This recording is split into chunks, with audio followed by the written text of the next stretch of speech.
We begin with a call for change in Israel. Hundreds of retired Israeli security officials are making the case to end the war in Gaza, and they are urging Donald Trump to pressure their government to do so.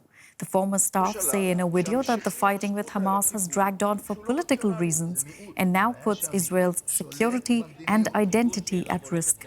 The conflict has lasted nearly 2 years. Israel has said 50 hostages are still being held in Gaza. Around 20 are thought to be alive. In an open letter, the retired officials wrote, "It is our professional judgment that Hamas no longer poses a strategic threat to Israel, and our experience tells us that Israel has all it takes to deal with its residual terror capabilities, remotely or otherwise. Chasing remaining senior Hamas operatives can be done later. Our hostages can't wait." On this, let's cross over to Aaron David Miller, a senior fellow at the Carnegie Endowment for International Peace, focusing on U.S. foreign policy. He joins me now from Washington, D.C. Mr. Miller, thank you so much for being here. An open letter to Donald Trump from hundreds of retired Israeli security officials. How is this appeal being received in Washington? I mean, I'm not sure the White House, I don't know whether the White House has reacted or the Department of State. Look, one letter is not going to move. I hope that it would. I mean, after all, you have hundreds of former Israeli security officials, military intelligence, basically arguing for an end to the war and claiming that the Israeli objectives vis-a-vis Hamas have been achieved. I don't think it'll make much of a dent. The pictures in Gaza, malnutrition, starvation, famine, however you want to define it, more Palestinians are dying because they don't have proper access to food or medical care. That's the bottom line. I think that has made an impression, but the real question is, as with everything, will it change not just attitudes of the administration, will it change actions? And here again, I'm much, much less certain about that.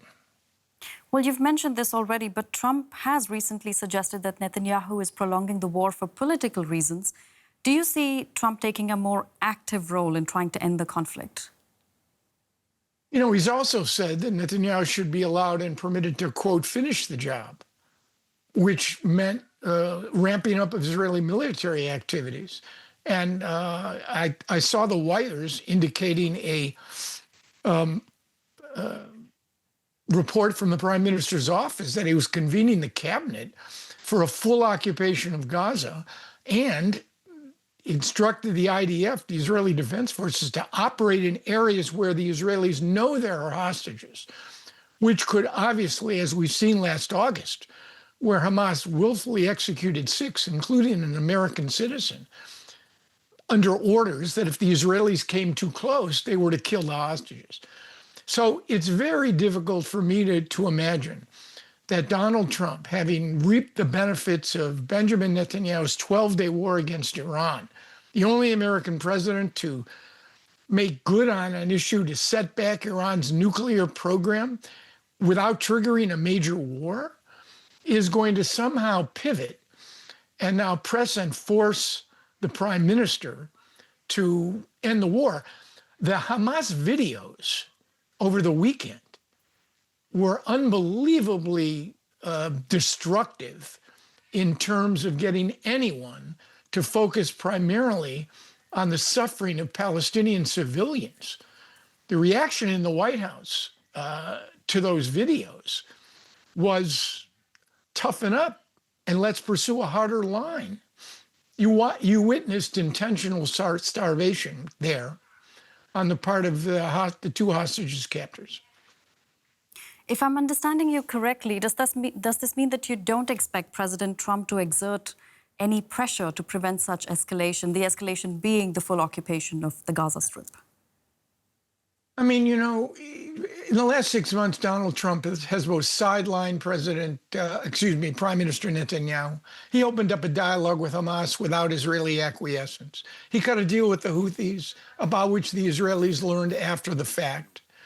He started negotiations with Iran over the objections of Benjamin Netanyahu, and he removed sanctions on the Ahmadinejad Ahmadinejad government without Netanyahu's approval. And at the same time, he's been tough in certain respects, but has made Israel central to his strategy on the other. I don't see right now a sort of dramatic pivot where the president's going to call up Netanyahu and say, look, it's time to end the war.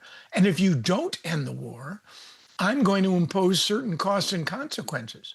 No American president, and I worked for every administration from Jimmy Carter to George W. Bush, no American president has exerted that kind of pressure on Israel.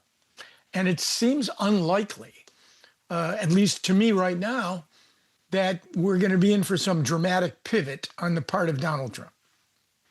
I do wonder, though, what sort of message does the U.S. risk sending to the whole region if it remains passive while Israel considers full occupation of Gaza, despite internal and international calls for restraint?